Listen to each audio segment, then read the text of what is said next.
Salut Marine. Merci beaucoup pour Bonjour. avoir accepté ce petit entretien.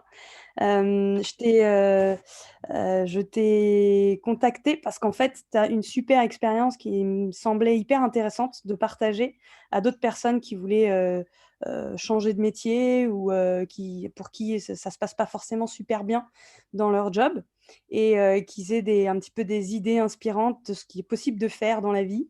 D'accord. Donc voilà, donc ce qui me semblait intéressant, c'est que tu travailles dans un milieu un petit peu différent, un milieu qui n'est pas très habituel, qui est le milieu de la mer, donc tu nous en parleras un petit peu plus tard. Et puis aussi, tu travailles dans un secteur qui est de l'économie sociale et solidaire. Et ça aussi, c'est des choses qui sont nouvelles, qu'on ne connaît pas forcément. Et je trouvais ça assez intéressant qu'on en discute ensemble pour pouvoir peut-être éventuellement inspirer des personnes où qu'elles habitent, hein, que ce soit en France, en Espagne. Ça me semblait intéressant d'en discuter. Donc, merci beaucoup d'avoir accepté cet entretien. Et, Avec euh, plaisir. et puis, du coup, ce que je voulais commencer à discuter avec toi, c'était comment est-ce voilà, que tu racontes un petit peu ton histoire, qu'est-ce qui a fait que en fait, tu as changé de métier. Donc, toi, tu as entamé une reconversion, et qu'est-ce qui a fait que tu as changé de métier? Est-ce que tu pourrais nous en parler un petit peu? Oui, donc moi, mon parcours, c'était une école de commerce avec une majeure commerce international.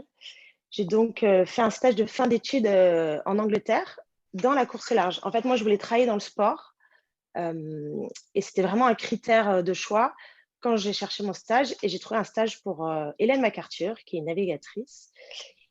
Et j'ai fait ce stage en Angleterre et à la fin de ce stage, ils m'ont embauchée.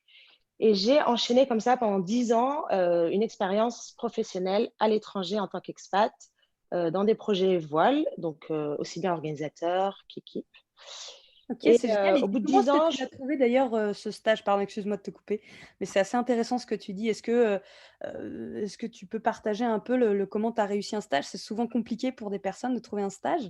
Est-ce que tu as utilisé ton réseau? Est-ce que tu as utilisé, enfin, comment tu t'es débrouillé? alors la force un peu des écoles de commerce, c'est quand même d'avoir un réseau d'anciens étudiants. Et comme moi, c'était vraiment un critère, peu importe le pays, mais le critère sport était très important, j'ai pris la liste des anciens étudiants et j'ai regardé tous ceux qui travaillaient dans le domaine du sport. Et je les ai tous contactés. Et il s'avérait qu'il y en avait un qui travaillait justement dans cette entreprise en Angleterre. Je l'ai contacté. Ils avaient l'habitude de prendre des stagiaires et c'est comme ça que ça s'est fait. Donc, réseau d'anciens étudiants. Ok, super. C'est une bonne technique à partager. Mm. Peut-être que ça peut inspirer quelques étudiants qui cherchent un stage. Super. Donc, du coup, tu disais que tu avais travaillé dans le milieu de la voile un petit peu grâce à ce stage, qui ensuite, tu as travaillé à l'étranger en tant qu'expat. Exactement. Et ensuite, qu'est-ce qui s'est passé? Et ensuite, au bout de 10 ans à l'étranger, je me suis dit que j'avais quand même envie de rentrer en France. Et donc, mon entreprise avait une filiale en France, donc je me suis positionnée pour un job dans cette filiale-là. Et donc, je suis arrivée en France en 2016 en me disant génial, nouvelle expérience, sauf que ça a été très difficile au début, parce que management différent, très hiérarchique, très procédurier, pardon. Et là, ça a été vraiment un peu un choc. Mais je me suis dit, nouveau challenge, c'est pas grave, c'est à moi de m'adapter. J'ai voulu ce nouveau poste en France, je vais m'adapter. Et donc, et l'idée, c'était très hiérarchique, donc je voulais monter très vite. Et je suis arrivée au bout de 3 ans dans le CODIR en me disant, bah voilà, j'ai atteint mon objectif, c'est formidable. Mais finalement, je suis arrivée à un burn-out parce que arriver au CODIR, en fait, c'était pas un bon objectif. Une fois qu'on est au CODIR, après, on a les actionnaires au-dessus. Donc, en fait, le problème de hiérarchie, euh, de procédure, ça ne s'arrête jamais. Et je ne me suis pas du tout retrouvée là-dedans. Moi qui travaillais dans le sport, dans la voile, quelque chose qui me passionnait, j'avais plus du tout envie de travailler. J'étais rendue à plus vouloir y aller, perdre confiance en me disant que j'étais pas douée pour ce que je faisais. Et donc, je me suis dit, ça va pas. Personne n'est là pour faire un burn-out. Personne ne devrait arriver à cet état-là, à plus dormir, à vraiment plus envie de rien. Et connaissant bien l'entreprise, ça faisait quand même des années que j'étais là, je me suis dit: «Eux, ils vont pas changer, donc c'est à moi de changer, c'est à moi de prendre, mon destin en main». Et donc du coup, j'ai décidé de demander une rupture conventionnelle que j'ai obtenue. Et donc une fois ma rupture, bah, il fallait bien trouver ce que je voulais faire après. Donc voilà, il a fallu me reconvertir. OK. Alors du coup, c'est intéressant ce que tu dis parce qu'il y a pas mal de personnes qui se retrouvent dans des cas comme ça où ils sont pas forcément très bien dans leur job. Un peu, si tu enfin, émotionnellement, ça peut être difficile. Là, tu viens de parler d'un burn-out. Est-ce que tu peux, un petit peu peut-être décrire ce que tu ressentais ou comment tu étais, dans cette époque-là? Peut-être qu'il y a certaines personnes qui peuvent se reconnaître et qui, du coup, peuvent se dire: «Bah, attends, c'est peut-être ce que je suis en train de vivre, il faut peut-être que j'entame un changement». Alors, moi, c'est pas moi qui ai mis le mot burn-out. Je pensais pas un jour être en burn-out. Je pensais pas, je pense pas que ça m'atteindrait un jour. Du coup, c'est quelqu'un extérieur, de mon entreprise, de mon cercle d'amis, qui m'a dit: «Mais, là, Marine, tout ce que tu décris, c'est complètement un burn-out. Il va falloir que tu t'arrêtes tout de suite, sinon tu vas t'écrouler, en fait». Et je sais pas comment je tenais encore, mais c'est sûr que je pense que mon corps, à un moment, il allait lâcher. Je dormais plus, quoi, je devenais un zombie, j'étais pas bien, quoi, les stress, du coup, tu te replies sur toi-même aussi, tu as moins envie de voir les gens, tout est difficile, tout est une contrainte, donc voilà. Mais c'est vrai que moi, une fois qu'on m'a dit que j'étais en burn-out, ça m'a déjà fait beaucoup de bien de savoir que, bah, voilà, c'était un état et que je savais après, ou en tout cas, je me disais: «Bah, il y a un problème». C'est plus facile d'essayer de résoudre quand on a déterminé un problème que quand on pense que c'est la vie et qu'on pense que c'est nous qui sommes mauvais ou incapables, en tout cas.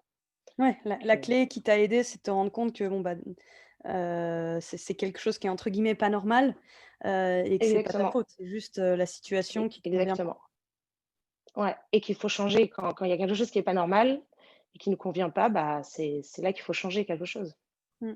Ouais et puis, cette sensation qu'on va toujours il faut tenir, il faut tenir, il faut tenir, il faut faire un effort, que c'est ta faute et cetera, ça fait qu'empirer la chose parce qu'il y a un moment où le corps il pète et quand ça passe et Exactement. quand ça pète, c'est vraiment très, très difficile de s'en remettre donc là, dans ton cas, il y a dans cette situation, c'était dur mais tu as réussi à t'y reprendre, à temps encore, hein, c'est ça? De ce que tu Oui, dis? oui, rapidement quand même, hein. Je pense que j'ai réagi assez rapidement aussi, donc heu, donc c'était plus facile aussi de se relever, en fait.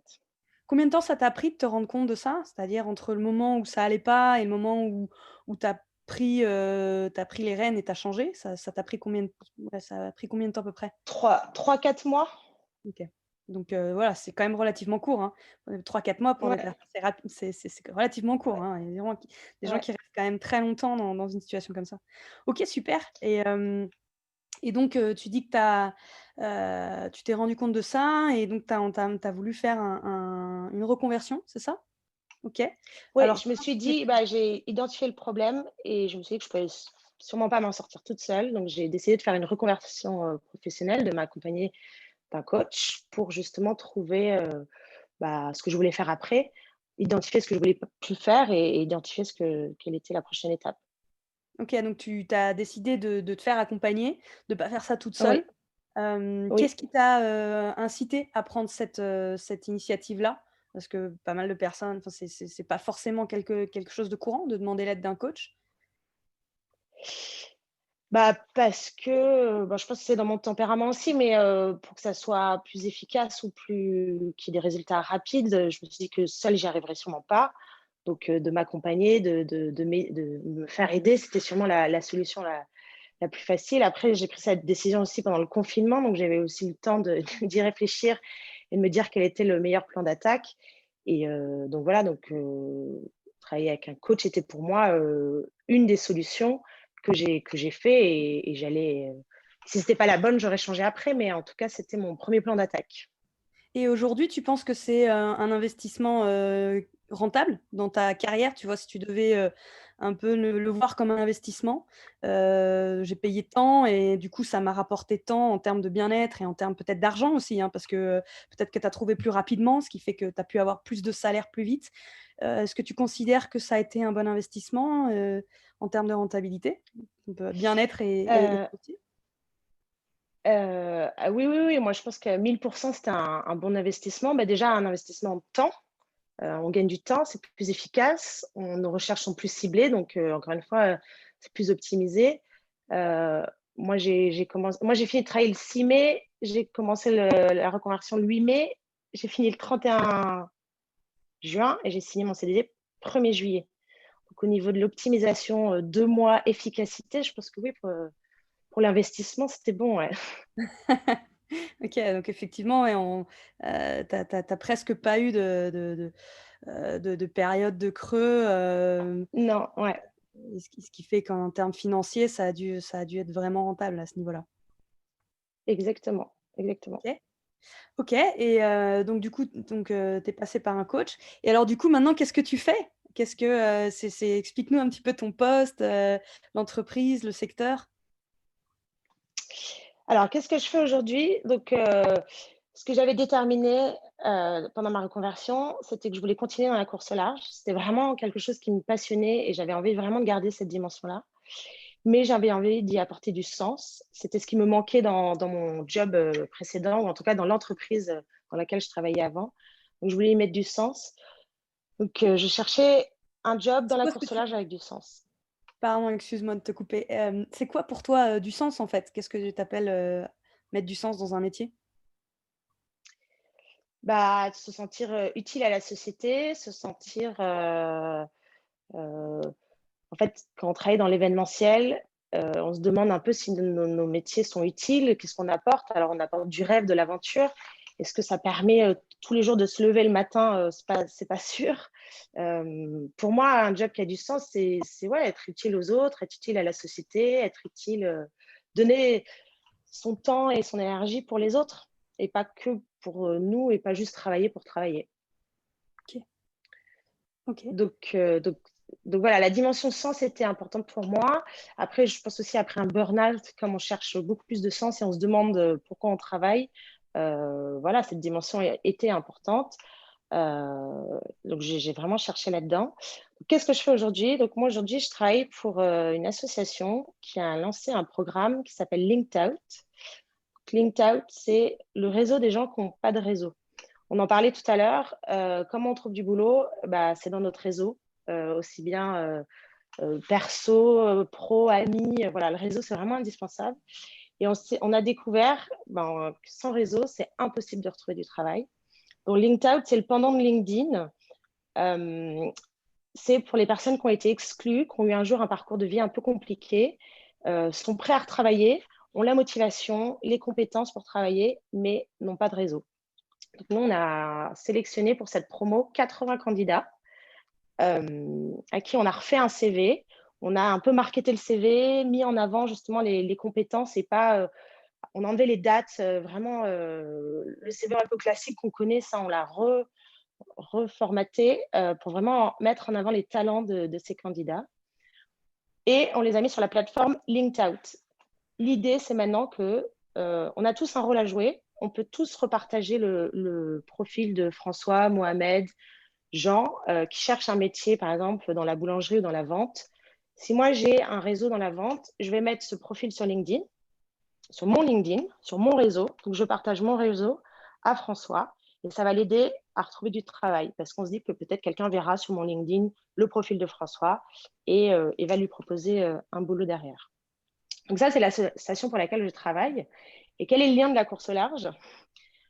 Un jour, donc Alexandre Fayol, qui est le président d'Advance, une entreprise de cybersécurité en France, sponsorisait un bateau. Il avait mis son nom sur le bateau, avait mis sa marque Advance sur les voiles d'un bateau. Mais pareil, à un moment, il s'est dit, mais c'est quoi le sens de tout ça? Quel est l'intérêt de faire du sponsoring classique? Il n'y trouvait pas non plus du sens. Et il s'est dit, je veux donner cette visibilité, ce nom, à une association, à quelque chose qui a beaucoup plus de sens. Et donc, du coup, il nous a choisi, nous, en tant qu'asso, LinkedIn, et il nous a donné le nom du bateau et la visibilité du bateau. Et donc, on a un super beau bateau qui s'appelle LinkedOut, qui va participer au prochain Vendée Globe, qui part dans 12 jours des Sables d'Olonne. On mettra le lien, Il hein, nous a juste fait en ce ca- de la vidéo Ouais. pour que les gens puissent aller regarder. Donc, il nous a fait ce super cadeau. Mais nous, en tant qu'asso, un bateau, personne ne savait vraiment comment utiliser cet outil. C'est un outil un peu médiatique, en fait. On utilise la médiatisation du Vendée, de la course au large pour parler de notre programme Linked Out. Mais dans l'assaut, personne ne savait comment optimiser ce cadeau, optimiser cette visibilité. Ils ont donc fait appel à mes services en se disant, bah voilà, Marine a les codes de la course au large, a le réseau dans la course au large. Et comme ça s'est fait vraiment très rapidement, tout ça s'est monté en 6 mois, grâce à mes connaissances et mon expertise, on peut maintenant optimiser ce cadeau, ce don qu'on a eu pour mettre en avant notre cause. Et surtout, l'objectif, c'est que les 80 candidats de cette promo, qu'on appelle Linked Out Vendée Globe, retrouvent un emploi à la fin du Vendée Globe. Donc, le Vendée Globe, c'est entre 70 et 80 jours, d'où les 80 candidats. Et vraiment, notre objectif, c'est que tous ces candidats soient retour à l'emploi dans un emploi durable à la fin du Vendée, donc fin janvier. Et pourquoi ça a du sens pour moi aussi, c'est que maintenant, tout ce que je fais, je me dis, est-ce que ça amène de la notoriété à l'association et est-ce que tout ce qu'on fait aide au retour à l'emploi? Et si ce n'est pas le cas, on se dit, on ne le fait pas, on va faire autre chose, on va essayer d'optimiser d'une autre manière. Et c'est ça qui est important, en fait. Tous les jours, on se remet en cause et on essaye vraiment de tout faire pour que ça aide tous ces candidats à un retour à l'emploi. Voilà un peu le lien course au large, un job qui a du sens. Et en tout cas, moi, j'ai trouvé beaucoup de sens dans tout ça. OK, c'est super intéressant, c'est super inspirant et je vais faire quelques petits apartés sur ce que tu as dit. Le premier point qui m'a semblé intéressant dans ce que tu disais, c'est que, finalement, tu es resté un peu dans le même secteur. Tu as ajouté du sens et donc en fait, ça montre bien qu'on n'est pas, quand on entame une reconversion ou quand on entame une réflexion sur sa carrière professionnelle, on n'est pas forcément obligé, de complètement changer de métier. C'est d'ailleurs pas forcément la majorité, des cas, hein. D'ailleurs, normalement, les gens, ils font une petite adaptation, hein. Ils comprennent l'ajustement qu'ils doivent faire pour que ça se passe mieux. C'est ça tout l'intérêt, hein, finalement, de la reconversion professionnelle ou d'aller voir un coach, c'est vraiment de comprendre quel est le facteur, en fait, qui déconne, qu'est-ce qui marche pas et qu'est-ce que je vais réajuster pour que, du coup, ça commence que ça reparte, beaucoup mieux et que je sois heureux dans ma carrière. Donc on n'est pas obligé d'aller, partir, complètement, faire un changement à 360 degrés, quoi. Donc c'était vraiment un exemple qui le montre, ça.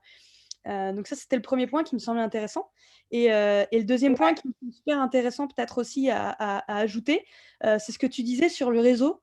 Ça, c'est vrai que c'est quelque chose que j'arrête pas de marteler à toutes les personnes que j'accompagne. C'est que, les personnes, elles pensent que bon, voilà, on postule à une centaine d'offres par jour et c'est comme ça qu'on va trouver du boulot et puis on verra bien, même si j'ai pas les compétences, allez hop, je postule et puis on verra bien ce qui mord.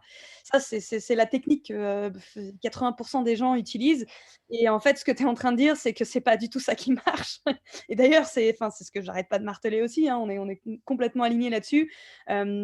Les chiffres qu'on utilise, hein, qu'on a l'habitude de dire, hein, dans le milieu, c'est que, 70 à 80 des opportunités d'emploi, elles se font par le réseau et que, à l'inverse, 80 des gens, n'utilisent pas le réseau pour trouver Ouais. un emploi. Enfin, donc ils l'intègrent pas dans leur stratégie de recherche d'emploi et après, ils se plaignent qu'ils trouvent pas de boulot et qu'ils disent que le marché est saturé. Mais ils se retrouvent là où tu as 80 des gens et là Ouais. où il y a, finalement, personne qui se met, c'est-à-dire les offres d'emploi qui sont pas publiées, qui sont fournies, en fait, à travers le réseau, il y a personne qui intègre ça dans sa stratégie. Donc Mm. et ça, ça a l'air d'être, un peu ouais, Cette heu, bataille ou votre notre. bataille, chez Mintout et c'est chouette d'avoir, de faire profiter de ça à des personnes qui sont éloignées de l'emploi et qui ont du mal à trouver un job. Donc c'est vraiment la meilleure stratégie qu'on puisse trouver finalement pour Et retrouver. ouais, exactement. Après, il y a réseau. Je pense que tout le monde pense qu'il faut avoir un réseau énorme pour trouver du boulot. On peut trouver du boulot avec un réseau de 2, 3 personnes. En fait, il faut juste savoir bien en parler et chercher au bon endroit. Mais c'est sûr que nous, notre modèle aujourd'hui, c'est d'offrir notre réseau. Donc, on peut aussi faire ça à des personnes qu'on n'a pas, qui sont exclues. Donc, ça, c'est vraiment la démarche et on joue sur ça parce que le réseau est très, très important. Et en fait, on a des réseaux dans les amis, les écoles qu'on a fait avant, les amis des amis. Et après, LinkedIn aussi, qui est un super réseau, de contacter des gens qu'on ne connaît pas, mais qui sont dans le secteur d'activité dans lequel on veut travailler. Bah, c'est aussi un moyen de se faire un réseau comme ça. Et après, pour revenir aussi sur le sujet de la reconversion, je pense que c'est un peu aussi le buzz qu'on essaye tous de faire en disant avant j'étais trader et maintenant je suis boucher et c'est ça que je voulais faire. Et je pense qu'on n'est pas obligé non plus de faire une reconversion à 180 degrés. Je pense que c'est rarement le cas et tant mieux s'il y a des super stories comme ça. Mais je pense qu'il faut aussi se dire changer juste ou le secteur d'activité ou juste l'entreprise. Finalement, moi, c'est ce que j'ai fait. Hein. Je fais exactement le même métier, mais j'ai juste changé d'entreprise et donc les valeurs. Ou juste de ville, parce que finalement, c'est peut-être pas la ville qui correspond. Ça, je pense qu'on ne le dit pas assez. Et parfois, il ne faut pas changer grand-chose pour pour devenir heureux, en fait. Ouais, bah, justement, ça nous donne un peu accès un peu à la question suivante. Qu'est-ce que c'est quoi ton style de vie maintenant? C'est quoi vivre dans le milieu de la voile? Où est-ce que tu habites? Comment tu vis? C'est quoi ton équilibre de vie à toi? Ouais. Alors, moi, pendant 10 ans, je vivais beaucoup dans ma valise aux quatre coins du monde. C'était super enrichissant, mais au bout d'un moment, j'ai aussi envie de me poser. C'était pour ça que je voulais rentrer en France. Donc, l'événementiel, c'est beaucoup de déplacements, c'est beaucoup de voyages, mais c'est ce qui est enrichissant. Ça, c'est top. Mais à un moment, c'est un peu sa limite. Donc là, moi, je suis un peu entre les deux. Moi, j'habite maintenant à Lorient. Je me suis posée à Lorient. Mais voilà, je travaille dans l'événementiel. Là, je suis au CEF de l'Aune. Ça fait 15 jours que je suis installée ici. Voilà, on est souvent en déplacement à droite à gauche, mais ça fait partie de l'équilibre de vie. Ça fait partie de ce que moi, je recherche, de ne pas être dans une routine, toujours au même endroit, d'être en déplacement. Et mon association est aussi basée à Paris, donc moitié du temps Lorient, moitié du temps Paris. Donc télétravail à Lorient et physique à Paris. OK, bah, ça doit en faire rêver, un paquet. Pouvoir habiter au bord de la mer et de pas de temps en temps reconnecter un peu avec le dynamisme, de Paris. Hem, Exactement. En tout cas, je choisis quand je veux être à Paris ou à Lorient, et c'est ça qui est quand même très sympa aussi, d'avoir cette flexibilité et d'avoir les avantages des deux. Et dès qu'il y a un inconvénient, hop, je bouge et je vais dans l'autre ville. et le télétravail pour toi, c'est quelque chose de facile? Tu t'es habitué relativement facilement, à cette façon de travailler? Oui, le télétravail, bah, surtout depuis le confinement, tout le monde est un peu adepte maintenant des visios. Après, moi, je me suis installée un bon bureau. J'ai vraiment une pièce chez moi où c'est mon bureau, donc je fais la coupure entre le travail et quand je travaille pas. Je pense que ça, c'était quelque chose qui était important pour moi aussi. Euh, mais le télétravail, ça donne une flexibilité. Ça permet aussi, je peux aussi aller télétravailler à Aix-en-Provence si j'ai envie d'aller travailler à Aix-en-Provence. En fait, on n'est pas obligé de le faire de chez soi, et ça permet ouais, d'être beaucoup plus flexible. Et en tout cas, moi, c'est important dans mon mode de vie d'avoir cette flexibilité-là, et C'est donc quelque chose d'avoir que tu l'option de dois télétravail. négocier, avec ton entreprise ou c'est quelque chose qu'ils t'ont offert, naturellement? Alors, moi, j'ai eu de la chance parce qu'ils souhaitaient vraiment que je rejoigne l'entreprise, l'association. Donc, ça faisait partie aussi de mes conditions en disant, il n'y a pas de souci, mais moi, j'habite Lorient, je vis à Lorient, donc c'est mon lieu de vie. Pas de problème pour venir à Paris, mais en tout cas, euh, de base, je suis à Lorient. Donc, c'était un peu une des conditions qui étaient mises sur la table, mais qu'ils ont accepté rapidement. OK, donc c'est encore une fois un exemple qui montre qu'on peut négocier avec une entreprise, on peut en parler. Il y a des entreprises Il qui faut signent négocier avec une entreprise. tout C'est à pas on fait, peut, c'est il faut. exactement Parce que et sinon, j'aurais pas été heureuse. Ça servait à rien que je m'installe à Paris. C'était pas mon mode de vie. Et même si le job a du sens, mais au bout de 3 mois, je ne voyais pas l'intérêt d'être à Paris, ça servait à rien. En fait, il faut que tout soit aligné. tu serais probablement partie, ce qui n'était pas un avantage pour la boîte. Donc s'ils voulaient avoir un talent comme toi, parfois faut accepter que ce talent soit à distance et Exactement. ça peut tout à fait fonctionner. C'est même, un avantage pour l'entreprise aussi, hein, d'avoir des employés motivés et ça, c'en est Ouais, parfaitement un. Donc oui, c'est possible et même il oui. faut le faire comme tu dis. On peut tout à fait, négocier ce type de façon de travailler en entreprise. Mm. OK? En tout cas, pour le long terme, c'est important. Ouais. Sinon, on est sur des solutions court terme et c'est pas ce qu'on cherche. Ouais, et ça, c'est quelque chose qu'il faut montrer aux entreprises parce qu'elles recherchent finalement du long terme. Elles le voient pas forcément en Oui, première abord, mais si on leur en parle, heu, elles sont capables de le comprendre. Mmh. Mmh. exactement. Hem, OK, et alors, sur ton métier, dans ton quotidien aujourd'hui, qu'est-ce qui est génial? Qu'est-ce que tu adores? Et qu'est-ce qui est plus challengeant pour toi? Qu'est-ce qui est génial? Bah, moi, j'ai pas l'impression de travailler, donc c'est ça qui est génial, en fait, travailler dans le sport, dans l'aventure, ça nous fait rêver, là. Dans 15 jours, on va voir, 33 marins qui partent faire le tour du monde. Je sais pas, moi, je trouve ça magique, cette espèce d'émotion, ce côté, compétition, performance, bah, voilà, moi, j'aime vraiment l'univers dans lequel j'évolue. J'aime les gens dans lesquels dans laquelle cet univers, dans lequel je me trouve. Donc j'aime ce côté événementiel, sportif, aventure. Euh, je ne sais pas pourquoi, mais en tout cas j'aime ça. Donc du coup, moi, j'ai pas l'impression de travailler. Donc ça compense le fait de travailler. Qu'est-ce que Qu'est-ce tu qui fais est challengeant? qu'est-ce que tu fais comme mission au quotidien? Ça consiste en quoi ton métier? Donc moi, je coordonne une équipe, donc l'équipe de com, donc tout ce qu'on voit sur les réseaux sociaux, toute la stratégie de com, toutes les relations, attachés de presse, tout ça. Donc je coordonne cette équipe-là. Je coordonne aussi toute l'équipe, hospitalité activation. Donc sur le village, on a une loge où on invite des clients, des prospects et on a des candidats aussi qui viennent de la promo. Donc organiser cette journée-là, faire tout un programme autour de cette journée. On a aussi un van qui fait de la déambulation dans la ville avec de la sensibilisation.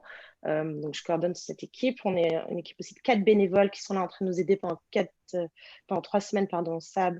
Donc, bah, recrutement des bénévoles, les briefer, faire le suivi.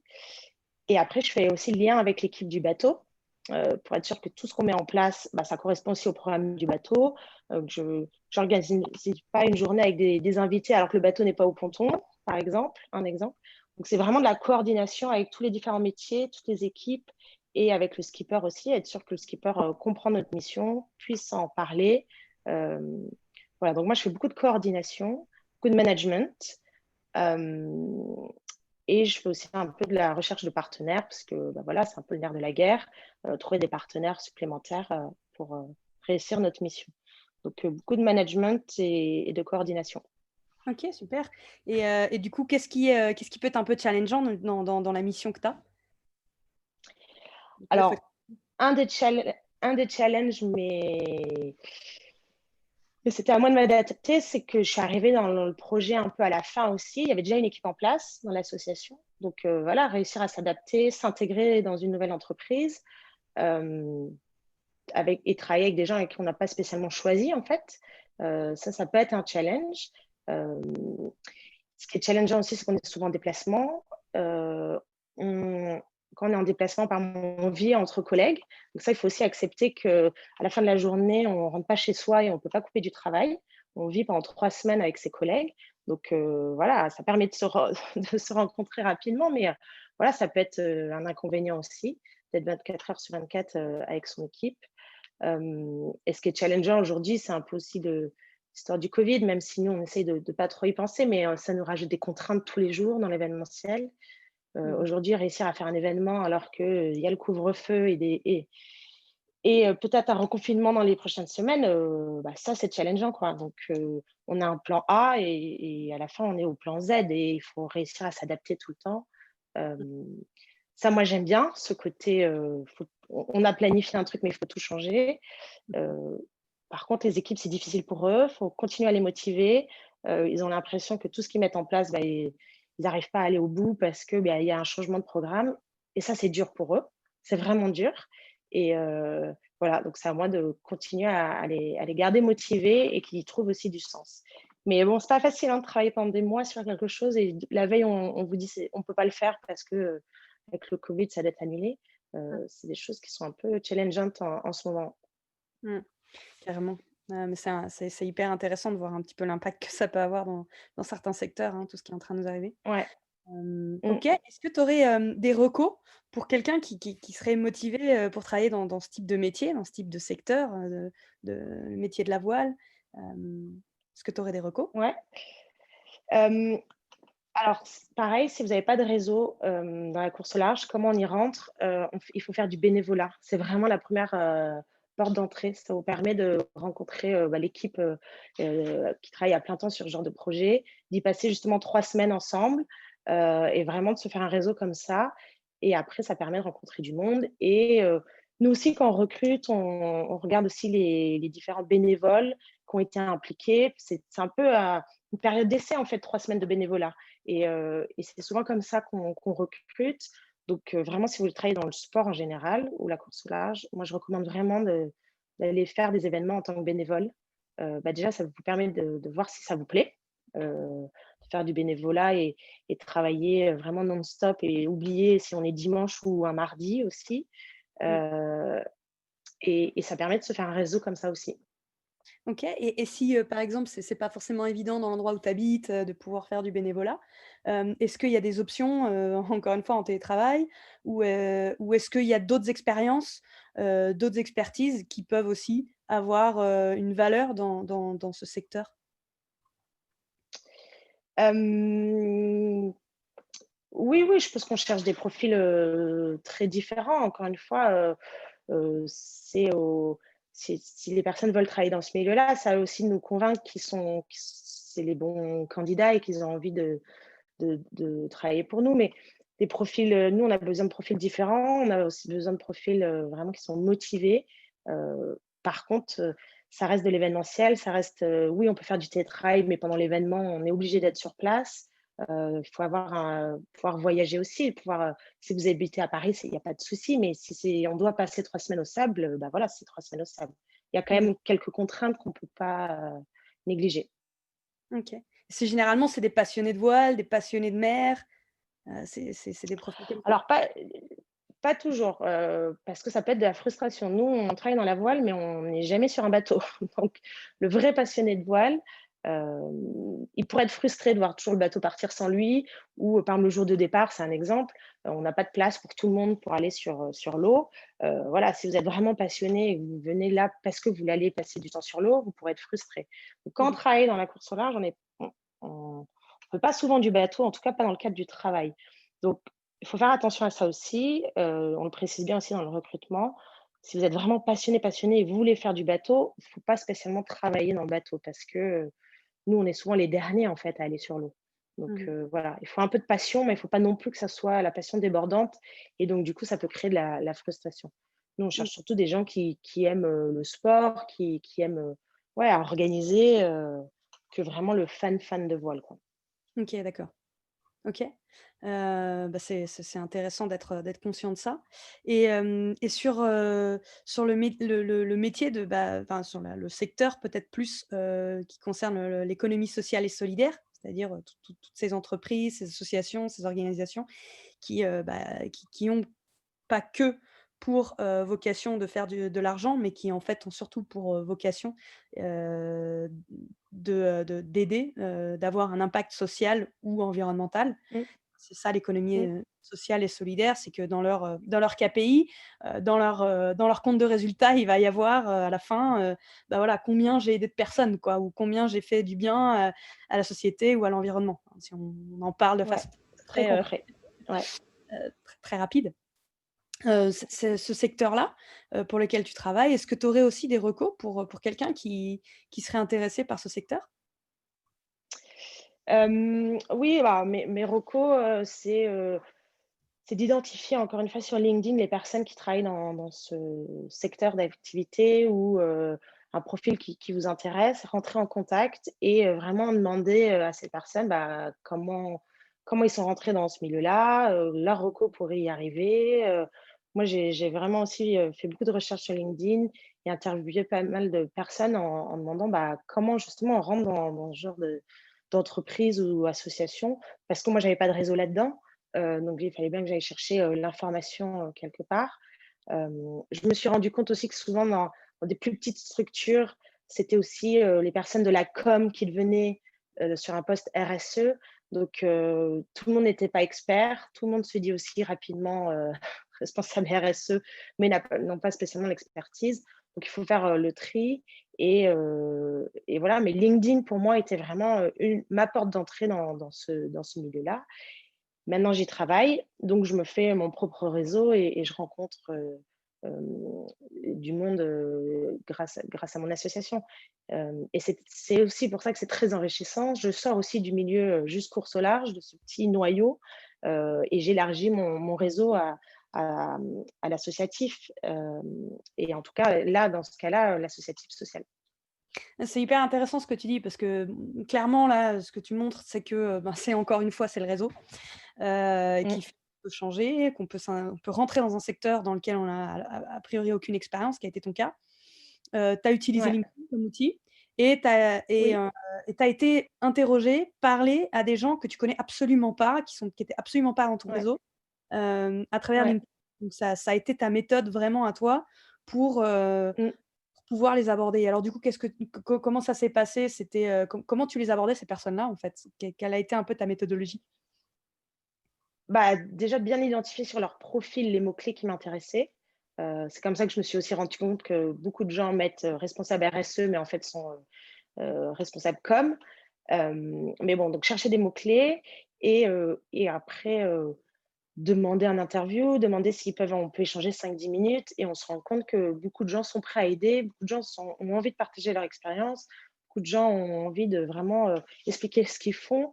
Hem Donc, bon, tout le monde ne répond pas, ça c'est sûr, faut pas être frustré de ça, mais voilà, si vous avez au moins 5-6 personnes qui vous répondent, bah, c'est déjà gagnant et tout le monde donne un peu son conseil, l'astuce, et donne une autre personne à contacter donc voilà. Mais c'est aller chercher le réseau qu'on n'a pas grâce à LinkedIn. Je pense que LinkedIn est vraiment bien pour ça et il faut pas hésiter à s'appuyer, sur ce bel outil. Donc toi, ce que tu as fait, c'est que tu as été, interviewer des personnes que tu connaissais pas, leur poser des Oui, questions sur leur métier, sur comment est-ce qu'on accédait à ce secteur, sur ce qu'ils savaient, voilà, un oui, peu, avoir des conseils de leur part peut-être. Hem, oui. tu as interviewé 5-6 personnes et puis, bah, du coup, combien de personnes tu as contactées, plus ou moins, heu, par rapport au nombre de réponses que tu as eues? Pour avoir un peu une idée, J'ai moi, j'ai contacté, je pense, entre 30 et 40 personnes, et j'ai eu, ouais, 6-8 réponses. OK. Donc ça donne un petit peu un chiffre à des personnes qui se disent: «Bon, bah, voilà, si je veux le faire, il faut que je fasse comment il faut que je m'y prenne?» Bah, voilà, il faut Oui, vraiment contacter plein de monde. On n'aura pas que des oui, réponses positives, loin de là, mais ne serait-ce que 5-6 personnes finalement, c'est de l'or, hein. oui, C'est ça qui t'a ouais, permis de pouvoir, changer, de pouvoir parler à des entreprises différentes, celles qui correspondaient plus à ce dont tu avais besoin. Donc ça vaut vraiment, vraiment, vraiment le coup parce que finalement, contacter oui, 40 personnes, c'est quoi? C'est 1 heure, d'envoyer un petit message, mmh, à 40 personnes, qui est probablement un petit peu oui, le oui, même. surtout quand, le copier-coller marche bien. Voilà, c'est quoi? C'est 1 heure, ça vaut c'est hyper rentable, hein, de Ouais, faire ça. ouais, ouais, ouais, carrément. Oui et ça aide à savoir ce qu'on veut faire ou pas faire, demander, bah, ce qu'ils aiment dans leur job, ce qu'ils aiment pas, ce qu'ils changeraient, ça aide vraiment c'est un peu l'histoire de l'entonnoir et à la fin, on a une meilleure idée, de ce qu'on veut ou ce qu'on veut pas. Mmh.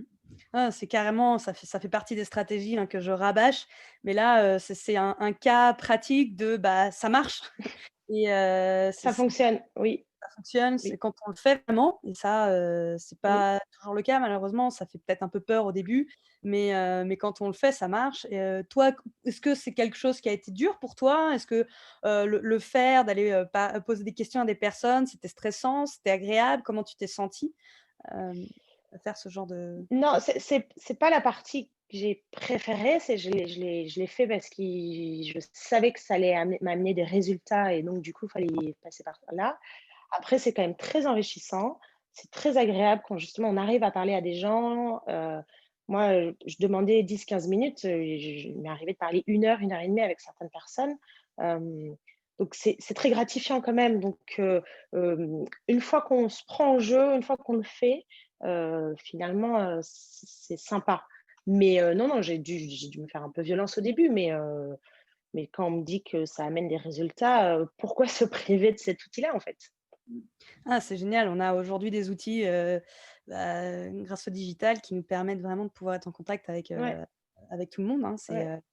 Donc même quand on pense ne pas avoir de réseau finalement, hein, c'est tout à fait possible. On en a tous. Ouais, Ouais. on peut tous aller le chercher et ça a encore plus de sens pour moi aujourd'hui parce qu'encore une fois, je travaille pour le programme Linked Out et là, on est vraiment avec des candidats qui ont vraiment zéro réseau parce qu'ils ont eu des parcours de galère et c'est encore plus dommage pour ceux qui sont sur LinkedIn et qui ont un réseau qui l'utilisent pas, en fait, parce que c'est de l'or. Donc ça a encore plus de sens aujourd'hui pour moi et ce réseau, on en a tous d'une manière ou d'une autre, donc il faut vraiment aller l'utiliser ou alors le provoquer si justement on n'en a pas. OK, c'est génial. Bah, pour, peut-être pour terminer, si on est intéressé, si on a envie de participer, à Linked d'une certaine façon, peut-être pas, voilà, quelles sont les façons qu'on peut avoir d'aider Linked aujourd'hui? Et bah, c'est très simple, ça se joue à un clic. Donc il faut aller sur linkedin.fr, sur le site internet. On a 80 profils, vous pouvez regarder les différents profils et après vous partagez un de ces profils sur votre, Twitter, LinkedIn ou Facebook. Voilà, c'est la 1re démarche que vous pouvez faire, vraiment un clic, partager le profil et peut-être que dans votre réseau, quelqu'un va se demander: «Mais pourquoi, François cherche du travail?» J'ai du travail pour François et après il rentre en contact avec François et voilà et l'idée, c'est que c'est vraiment à un clic, viraliser au maximum de CV, heu, pour aider toutes ces personnes, en ce moment, qui cherchent vraiment du travail et surtout en ce moment, avec la crise qui arrive, le travail, c'est quand même le plus important. OK, super. Bah, je vais aller faire ça juste après, parce que je trouve que c'est vraiment une cause, enfin, c'est simple, c'est bourré de sens et Ouais. quand même pas très compliqué donc c'est chouette. Mmh. Je ferai ça juste après. Je vais mettre, le lien de Linked dans la vidéo, hein, dans la légende et puis, bah, voilà, c'était hyper intéressant comme conversation. Il y avait plein de sujets hyper intéressants, hyper inspirants pour pas mal de monde. Donc vraiment merci beaucoup Marine d'avoir pris ce temps pour expliquer tout ça, essayer d'inspirer quelques personnes, à pouvoir changer de métier, à s'intéresser à des secteurs différents, et comprendre un petit peu, ton expérience, voir ce que c'est sur le terrain. Partager ton expérience, c'était vraiment super, super riche, donc merci beaucoup et puis, ben, on se retrouve, on garde contact et on se reparlera bientôt. Merci beaucoup, Et ben, merci à toi. Merci beaucoup. à bientôt.